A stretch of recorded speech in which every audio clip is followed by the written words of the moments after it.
Dando continuidade ao nosso estudo sobre os axiomas do Eliphas Levi, hoje chegamos no axioma 6, que diz: passar a vida querendo o que é impossível possuir sempre é abdicar a vida e aceitar a eternidade da morte.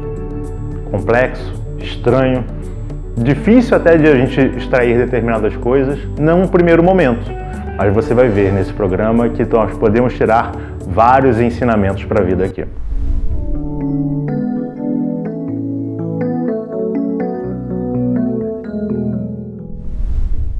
Sempre que nós vamos estudar um axioma, seja do Eliphas Levi ou qualquer outro, é importante que a gente tenha em mente que todas as palavras ali têm uma função muito específica. Elas não foram colocadas de maneira aleatória. E aí a gente consegue destacar nesse axioma 4 palavras: querer, possuir, vida e morte. E fazendo um disclaimer sobre a ideia do querer, a gente tem que ter em mente que aqui o querer não significa uma vontade superior. Muito pelo contrário, ele significa o desejo, significa aquilo que é transitório. E aí o axioma nos diz, inicialmente, que sempre que nós nos apegamos a algo que é transitório, aos nossos desejos, e tentamos fazer com que isso seja eterno, nós perdemos justamente a parcela daquilo que tem vida e deixamos com que aquilo vá para a morte, que aquilo pereça. De fato, viver significa experienciar coisas. E experienciar coisas tem que ser feito com conexão. A gente precisa, de fato, nos conectar e vivenciar aquilo que nós estamos executando naquele momento, né? Seja uma relação, né? Seja um trabalho, né? Independente do que você estiver fazendo, seja um momento de lazer, lendo um livro, brincando com o seu filho, com o seu amigo, você precisa de fato estar presente ali, você precisa de fato estar vivenciando aquilo, porque isso vai caracterizar uma vida de verdade. Você vai estar conseguindo extrair daquela situação, daquele momento que é efêmero, porque ele vai passar, mas você consegue extrair daquele momento um sentido de eternidade, atingindo a essência.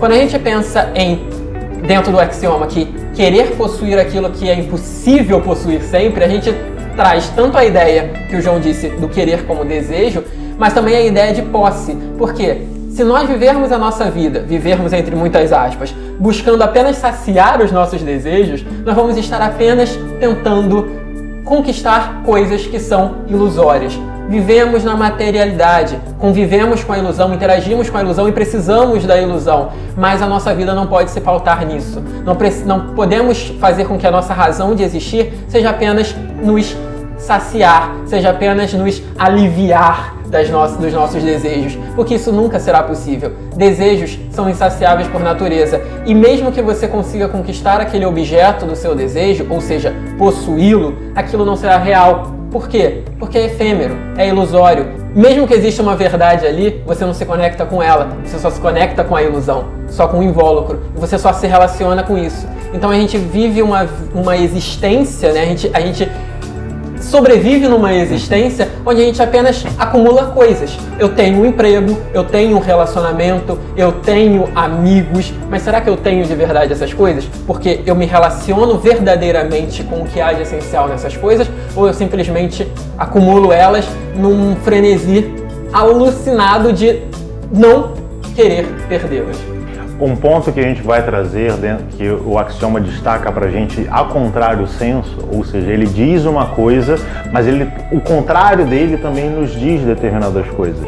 Essa é uma coisa interessante a gente sempre pensar em todos os axiomas. Não é apenas aquilo que ele diz, mas aquilo que ele não diz e aquilo que ele nega.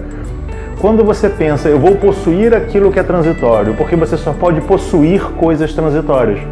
Você não pode possuir algo que é eterno, porque algo que é eterno não tem dono. Você apenas se conecta com aquilo. Então, quando eu entendo isso, eu vou perceber que nas minhas relações, eu vou possuir amigos no sentido, eu tenho amigos, eles são meus? Não. Eles não são meus de verdade. Então tudo bem o Patrick ter amigos dele também que não são meus amigos. Tudo bem o João fazer programas que não me envolvam também. Não tem problema nenhum, porque eles não são minha propriedade. O desejo vai querer que eles sejam minha propriedade e eles não podem fazer nada sem mim. Mas quando eu busco a essência, aquilo que está vivo, eu entendo que aonde quer que eu esteja, o que quer que eu esteja fazendo, o Patrick, o João e você estarão comigo. porque nós nos influenciamos mutuamente, nós temos experiências que nos acrescentam sabedoria, elas nos mostram como estar vivo de verdade. E aí eu percebo que a morte, que é a distância que eu vou ter desse amigo em determinados momentos, ela é ilusória, ela é algo que é perecível. Porque não importa onde um Patrick esteja, ele sempre está comigo, em lembranças, em atitudes, em experiências que nós tivemos. E a partir daí eu consigo estar vivo de fato. Porque a partir daí eu transformo aquele querer que o João comentou lá no início do nosso programa, de um desejo de viver a forma, a materialidade, em um querer associado à vontade, que é a aplicação dos desígnios, daquilo que é superior no mundo inferior, fazendo com que esse mundo inferior ele não seja apenas uma imagem distorcida dessa coisa superior, mas ele seja uma imagem fidedigna, estabelecendo que eu nada tenho, porque eu, Paulo, sou transitório. No final dessa minha encarnação, eu vou cantar para subir e o Paulo vai deixar de existir, mas eu, em essência, permanecerei eterno, carregando comigo as experiências que eu tive com João, que eu tive com Patrick, que eu tenho com você e que eu tenho com tantas outras pessoas e com tantas outras coisas, inclusive esses objetos, essa almofada na qual eu estou sentado, essa caneca da qual eu bebo água, tudo isso me traz ensinamentos e eu percebo o que é estar vivo e assim eu me torno eterno de fato. E aquilo que eu faço por buscar justamente isso superior vai perdurar no tempo, por mais que o Paulo não esteja mais aqui, mas todas as nossas ações assim estarão, influenciando e alimentando essencialmente todas as formas com as quais elas tiverem contato. E até o próximo programa. Tchau, tchau!